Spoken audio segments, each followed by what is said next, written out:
Olá, amados de meu Deus, que alegria é estar aqui em contato de novo com vocês através do nosso programa.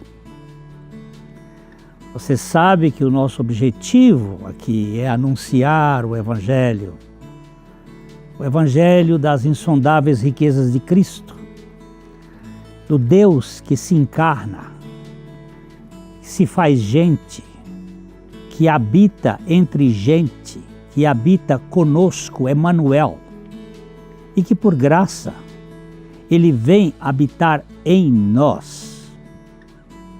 Os links estão aí na tela da sua TV, youtube.com/PIBLondrina1, facebook.com, programa Café e Fé, tudo junto. Você pode ser um aliado nosso, nós contamos com a sua participação, com a colaboração para que esse programa realmente se mantenha. Nós contamos com as suas orações diante das lutas que enfrentamos e que divulgue para que um grupo maior de pessoas tenha conhecimento deste Evangelho da graça de Deus. Hoje nós queremos falar um pouco sobre o Cronos e a cruz. Cronos é uma palavra grega que nós conhecemos nos nossos cronômetros. É um medidor de tempo. E o Cronos, ele é cruel. Enquanto eu andava com minha esposa no centro de Atenas, há um tempo atrás, eu vi uma turminha dos desgastados pelo tempo, manquejando naquelas calçadas milenares, aquela turminha meio caquética,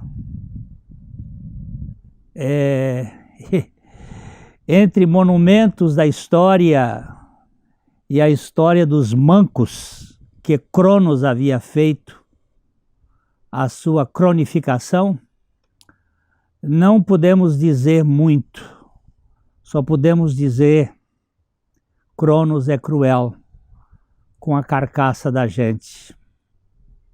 É terrível as marcas do Cronos em nossa carne. E horrível as dores em nossos ossos. Eu sinto já profundamente as marcas do Cronos nas minhas articulações. Cronos, na mitologia grega, é o mais jovem dos titãs, filho de Urano, o céu estrelado, e de Gaia, a terra.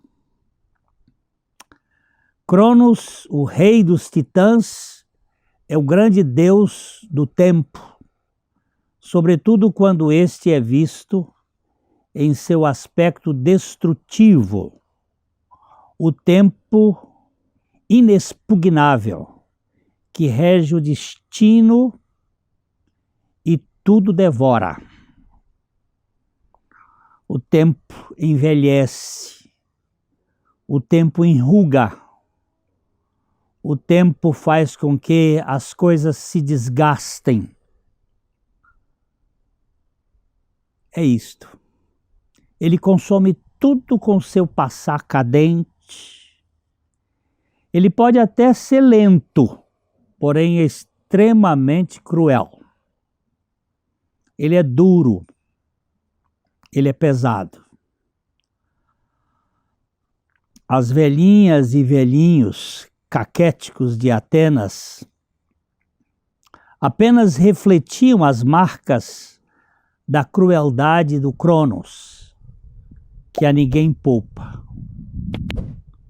Eu, que sou um já bafejado por ele, me senti até um pouco mais novo, andando entre aquela turma ali e vendo o tempo como ele é inflexível em sua truculência, aquilo do cotidiano. E como eu já disse, eu sinto as suas marcas nas minhas entranhas.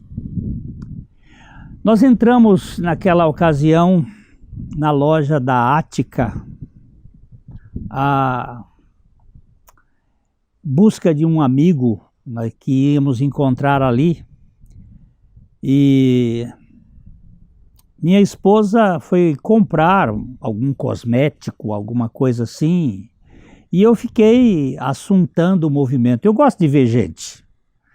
E eu fiquei parado ali, olhando o pessoal que entrava e saía, e fazendo as suas compras.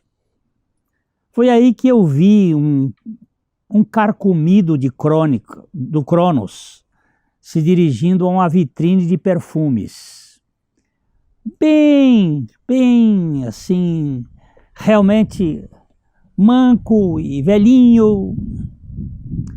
E como quem não queria nada, ele começou a pegar aqueles frascos que são utilizados para amostra, para você ver, e passou a se perfumar e a jogar no corpo todo, usando de um expediente de rapidez, olhando de um lado para o outro e se perfumando com aquela fragrância.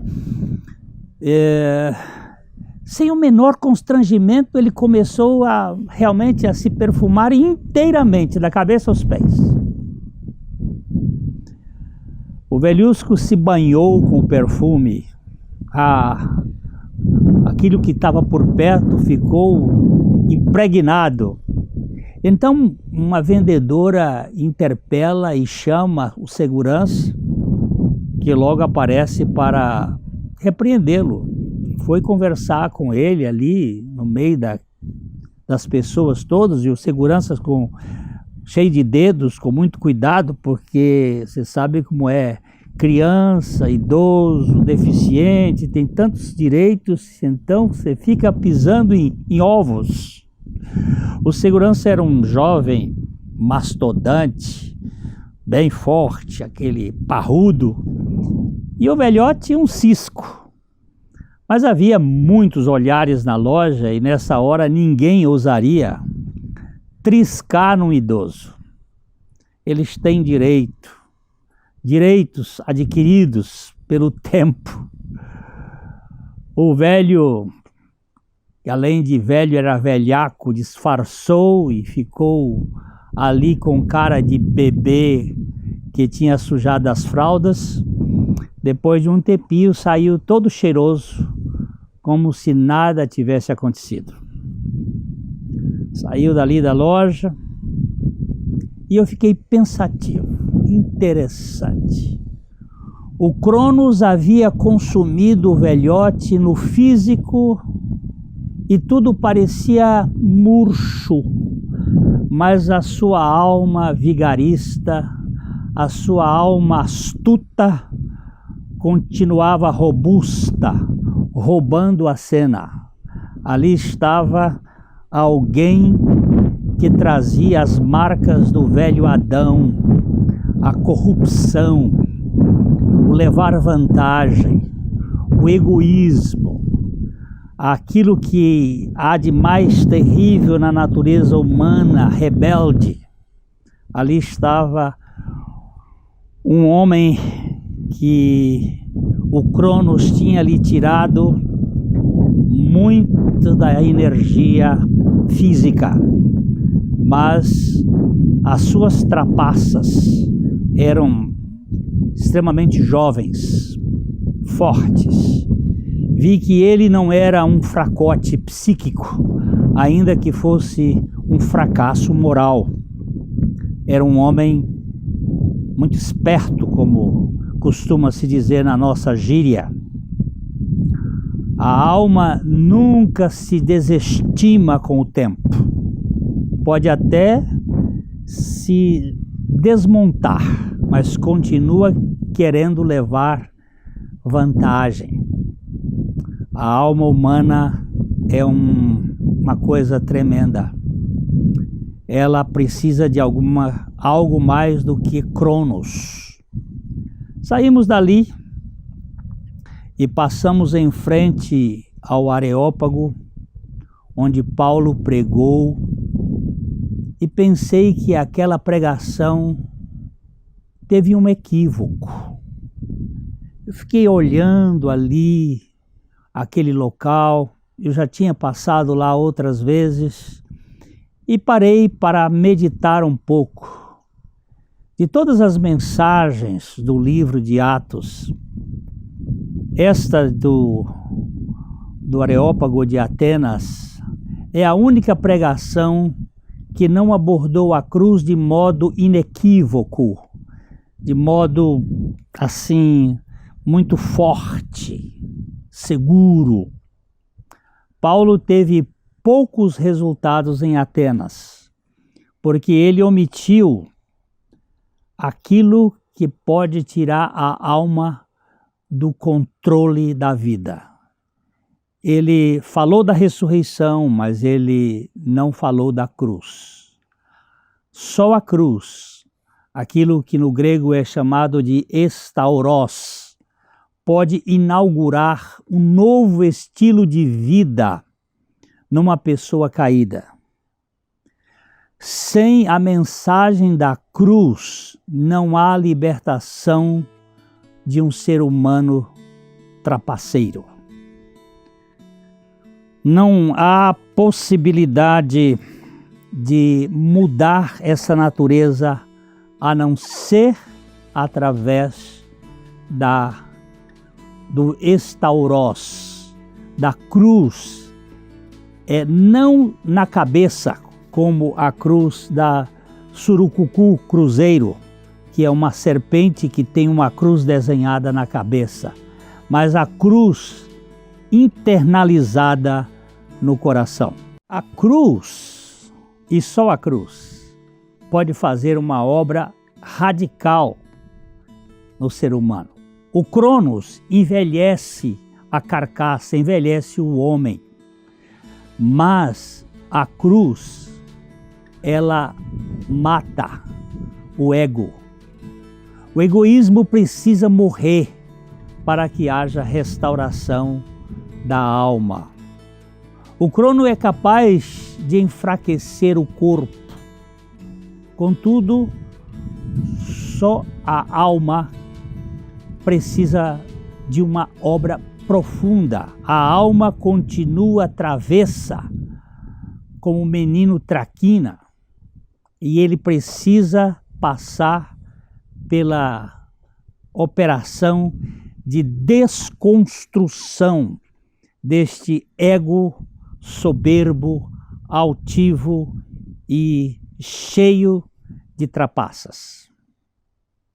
Meus queridos, Cronos, ele envelhece, mas a cruz, ela nos desconstrói totalmente. Sem a cruz, não podemos seguir a Cristo. Mas aqui a crucificação é algo feito para nós, não é algo que fazemos em nosso favor. Só podemos iniciá-la tomando a cruz mediante uma decisão completa e honesta. Nós precisamos ganhar essa dimensão. Jesus foi crucificado, ele não se crucificou. E nós também não podemos nos crucificar, como tentam alguns dizer que nós temos que nos crucificar. Nós temos que ser crucificados juntamente com Cristo nesse nosso eu ensoberbecido. Não há outro jeito de viver a vida cristã a não ser mediante a contínua morte para o eu na cruz com Cristo.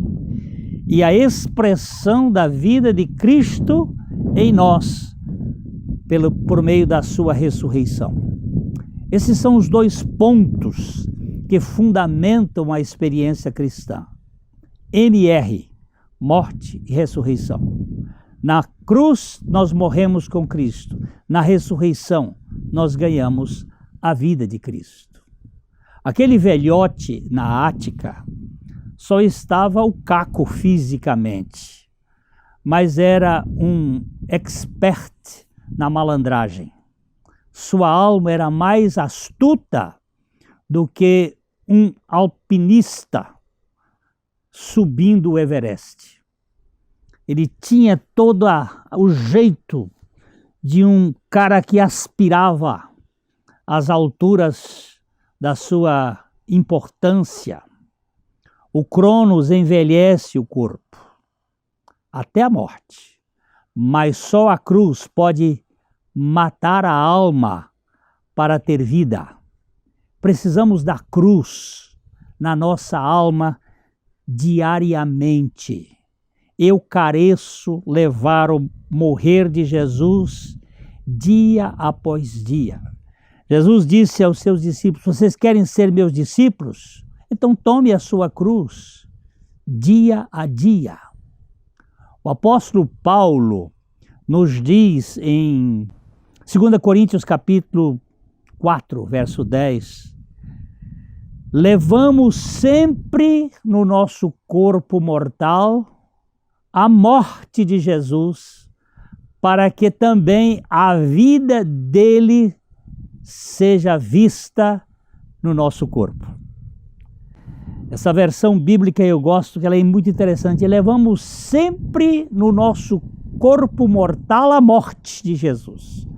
Não a minha morte que o Cronos carrega, mas a consciência de que eu fui crucificado com Cristo e que só em Cristo eu experimento a nova vida. O que significa para mim estar crucificado? Penso que a resposta resume-se magistralmente nas palavras com as quais a multidão referiu-se a Jesus. Fora com ele, fora com ele. Este é um pensamento de Watchman Nee, um pregador chinês que viveu até 1972. Ele dizia com muita propriedade que o que significa de fato ser crucificado é fora comigo. Eu preciso estar fora deste palanque. Eu preciso estar fora deste lugar de destaque, desta passarela onde eu quero chamar a atenção. Fora comigo. Eu preciso morrer juntamente com Cristo para o meu egoísmo interesseiro, para o meu egoísmo cheio de jogadas espertas para levar vantagem sobre o outro, para me distinguir, para que eu me torne alvo das atenções e dos aplausos. Aqui é que está o grande problema. Este ego ensoberbecido. Há um pensador inglês que disse o seguinte: o cristianismo tem um segredo desconhecido pelos comunistas ou pelos capitalistas: como morrer para o eu. Este segredo torna-nos invencíveis. Este é o segredo que faz com que você não tema a morte física, nem os maus tratos, nem as perdas, porque já morremos com Cristo e Ele é a nossa vida. O Cronos pode desgastar-nos nos nossos corpos, mas só a cruz pode nocautear de vez a nossa alma. Sem a cruz, o eu é incorrigível. Alguns acham que a educação pode mudar o ser humano. Não. Ela pode ajudar a ter compreensão dos fatos. Mas nós vemos, por exemplo, que os crimes do colarinho branco, normalmente, esses crimes são feitos por gente muito bem estudada, por gente por gente notável. A educação ajuda, dá muitas informações, mas não é a escolaridade que vai transformar o homem, nem a religião. A religião pode criar medos, pode colocar uma camisa de força, mas por trás você vê quantos religiosos praticando atos tão terríveis, tentando enganar as pessoas. Nós precisamos de algo mais. Maria, a irmã de Lázaro, trouxe um vaso de alabastro contendo um perfume precioso de muito valor, mas este vaso precisava ser quebrado.